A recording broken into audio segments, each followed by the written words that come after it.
Oke, assalamualaikum Bu Dina. Hari ini kita bertemu lagi ya. Bu Dina, kemarin kan kita sudah melakukan observasi ya dan pra-observasi. Nah, jadi hari ini kita akan melaksanakan pasca observasi ya.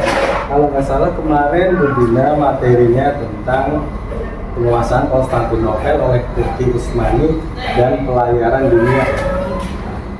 Kemarin model pembelajarannya project based learning ya. Oke, siap. Nah, Bu Dina, kira-kira nih dari pas kemarin observasi, perasaan Bu Dina gimana pada saat observasi kemarin? Mungkin membutuhkan agak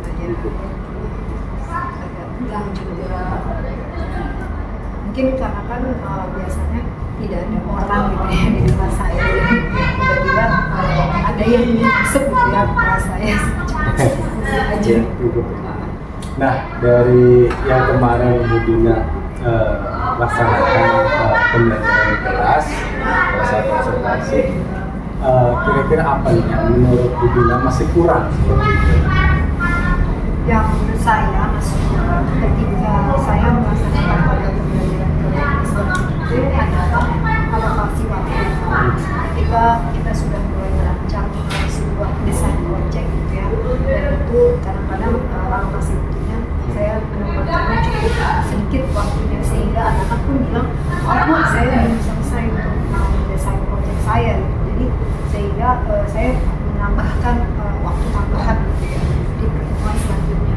Yang saya pikir ketika saya membuat modul ajar gitu ya, RPP, saya pikir hanya cukup untuk satu pertemuan untuk merancang modul ya, merancang untuk mendesain nanti markahnya itu masih membutuhkan lagi. Jadi untuk dalam merancang aja untuk mereka agar menemukan apa ya, menyusun suatu peristiwa sejarah dengan kronologis saja tuh mereka mungkin agak masih kesulitan. Itu yang harus saya sadari dan saya menempatkan alokasi waktu cukup sedikit buat mereka. Oh, jadi yang belum maksimal di alokasi waktunya seperti itu? Betul, Pak. Saya perlu bisa menempatkan alokasi waktu itu dengan baik. Nah, kira-kira langkah ke depan rencana tindak lanjut terkait dengan belum maksimalnya alokasi waktu dalam project ini apa nih kira-kira langkah tindak lanjut ke depan? Refleksi saya ketika saya sudah merancang project ini, yang satu adalah agar anak-anak itu bisa mampu mendesain project itu dengan cukup waktu gitu ya. Jadi alokasi waktunya saya ubah gitu Pak. Jadi saya sudah mengetahui bahwa ketika pada saat project based learning waktu saya kurang, maka saya akan memberikan waktu yang cukup untuk mereka mengerjakan tugas. Kira-kira kapan Bu Dina mau melaksanakan tindak lanjut tersebut? Sebenarnya saya sudah mau masuk ke materi baru gitu ya Pak ya, dan itu sudah mau saya lakukan lagi dengan melakukan project based learning. Cuma kan karena sekarang kan saya mau pakai aplikasi berbasis teknologi seperti Scratch, Wow, Studio, Class, Tutorial. Sedangkan anak-anak belum familiar dengan aplikasi Scratch dan sebagainya, sehingga kemarin kan saya sempat ikut webinar gitu Pak ya. Terus mereka memperkenalkan bahwa gimana kalau anak-anak ketika project based learning mereka itu pakai aplikasi gitu. Dan mereka memperkenalkan aplikasi Sketch, Tutorial, Gamma itu. Dan pas saya buka-buka itu menarik banget gitu. Jadi agar anak-anak itu tidak, kalau kemarin saya pas project based learning itu lebih kayak pada gerakan psikomotorik gitu ya, untuk membuat mereka membuat projectnya gitu. Tapi kalau sekarang kan benar-benar kemampuan komputasionalnya gitu yang harus saya kembangkan. Makanya ini tantangannya besar ya Pak. Saya mau bikin project based learning lagi tapi dengan aplikasi berbasis teknologi Scratch, Tutorial, Gamma, dan itu mau saya perkenalkan dulu gitu ya. Jadi bagaimana ini cara masuknya, loginnya, terus pilihan-pilihannya gitu ya. Dan itu yang harus saya tekankan dulu agar mereka familiar dengan icon-icon yang ada di dalam aplikasi tersebut.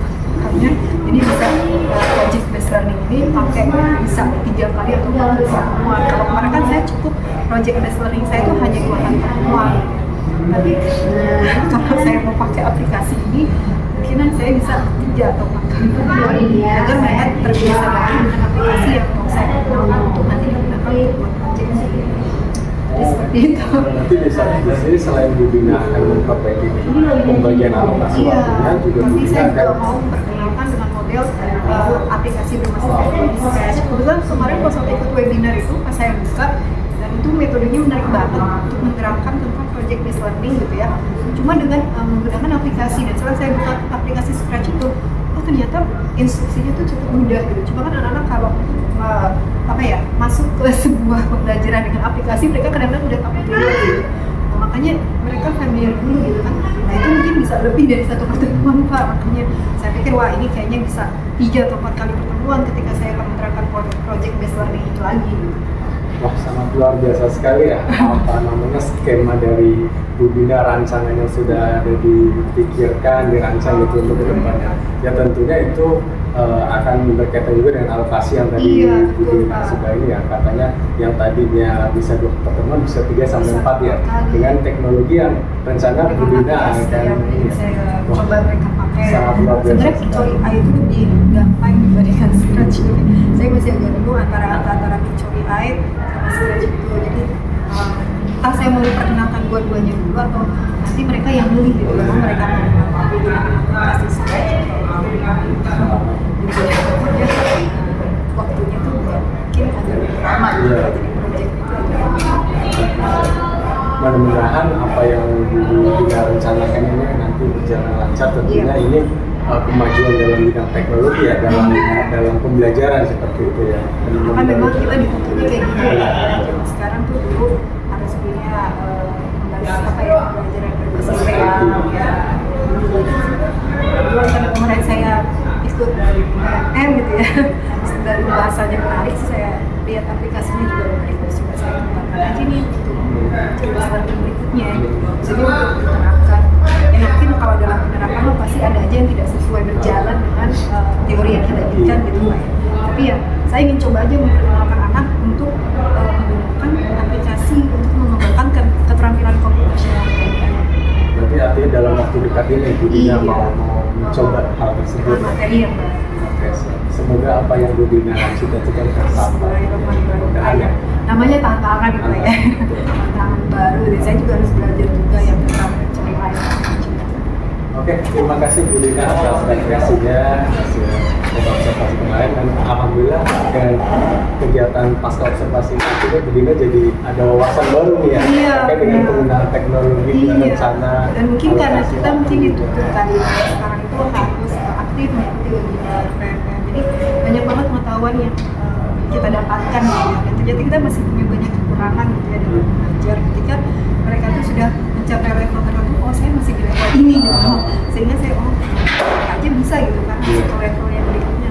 Kok saya nggak coba gitu, coba aja gitu. Kadang-kadang kan kita guru nih takut mulai untuk mencoba gitu. Iya. Tapi ketika kita sebenarnya udah menjalani gitu ya, udah terbiasa, itu akan menjadi biasa gitu. Iya. Nah ketika untuk memulai langkah ini yang sulit gitu ya, bagi saya, menurut saya Pak ya, karena saya juga orangnya agak ketakutan dengan aplikasi gitu. Iya. Biasanya anak saya cukup lama untuk bisa familiar dengan aplikasi tertentu. Nah jadi saya berpikir bahwa kalau saya nggak mencoba, gimana saya mau coba bisa gitu. Iya, ya. Nah memulai mencobanya ini susah gitu. Tetap semangat Bu Dalam Dina ya. biasanya. Siap. Iya. Mungkin itu aja ya Bu, Iya. kita yang pasca observasi ini, dan ke depannya hasil obrolan pasca observasi ini bermanfaat. Terima kasih Bu Dina. Sukses terus Bu Dina. Terima kasih Bu Dina. Yuk, terima kasih.